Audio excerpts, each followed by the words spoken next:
Well, he jumped into a very crowded field to make it to a runoff in the Democratic primary for Senate to take on John Cornyn. I'm joined now by Dr. David Alameel.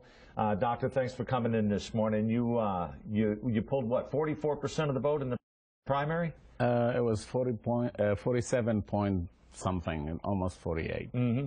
What is it that makes you want to run for Senate? I would think most people kind of, in politics anyway, try to work their way up to a higher position, but taking on John Cornyn, a pretty popular guy in the state of Texas, is quite a lofty goal.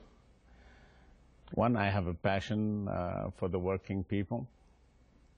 Two, I'm a Christian and my faith is about helping others. Mm-hmm.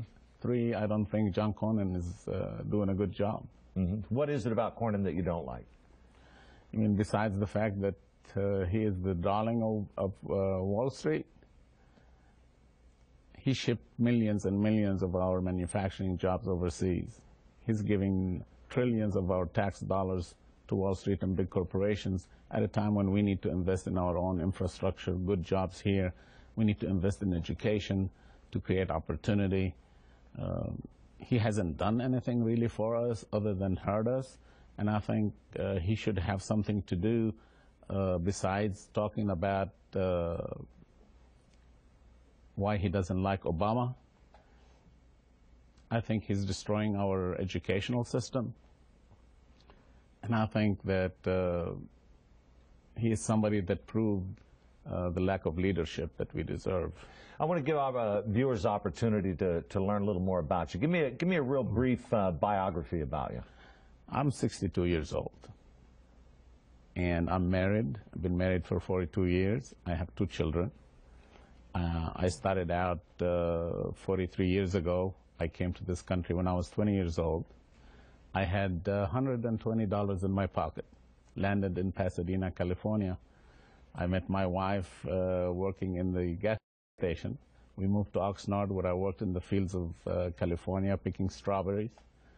And we were very, very poor during those days, trying to make ends meet. So I joined the military in 1974, and I was stationed here in San Antonio in Brooke Army Medical Center. And I went to San Antonio College while I was here, and then I got accepted to the Health Science Center. I spent 4 years over there, and then after that we moved to Dallas. We started again being broke. We started a tiny little clinic in a minority area in Oak Cliff, worked 24/7. I had to learn economics and finance. I'm a financial trader, so I know all about monetary policy and stuff. And slowly we built second clinic, third clinic. 26 years later, we had over 26 clinics grossing $50 million a year. And I retired in 2009. And decided to jump into politics. And, well, we were already involved in the community. We were giving scholarship and helping students, helping families with back-to-school programs. We do senior citizen programs, activities.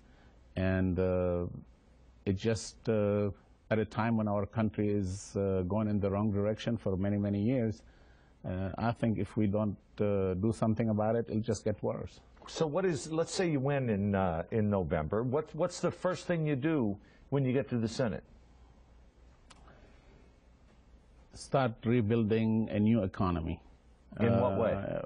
We need an economy from the bottom up. We've lived for 30 years under the trickle-down economy, where you give trillions of dollars to Wall Street and the upper class, and it's supposed to trickle down to the people of these United States of America, and it has not worked very well. So we need to rebuild our manufacturing base. Republican policies have been an unfair free trade agreements that shipped our jobs first to Japan and now to China. There's practically no product on the shelves in our stores that is not made in China today. And our economy has become a simple service type of economy. That's why our economy is so burdened with debt, and our jobs are mainly low-paying jobs. we need to rebuild our manufacturing industrial base. We need to bring back those jobs here, and we need to give the middle class a break. So what do you say, create more opportunity then for small business? Well, I think most of the big corporations have grown tremendously in the last 30 years. Unfortunately, they have grown by building factories overseas. They are building factories in China. Most of the factories in China are owned by our own corporations from the United States. You'll push to bring those jobs back to the U.S. I will push to bring those jobs back here, and obviously our labor force need to be retrained. We need to train them, give them high technical skills to work in these factories. We've got about 15 seconds left. Give me a 10-second sell on voting for David Alameel.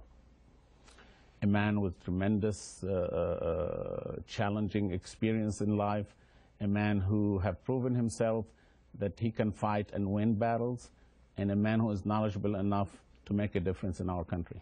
All right, Dr. David Alameel, thanks for coming in this morning. Good luck, and we'll see what happens. Thank you, Barry. I'm going to send him to early retirement and see how he lives on minimum wage. Thank you, sir.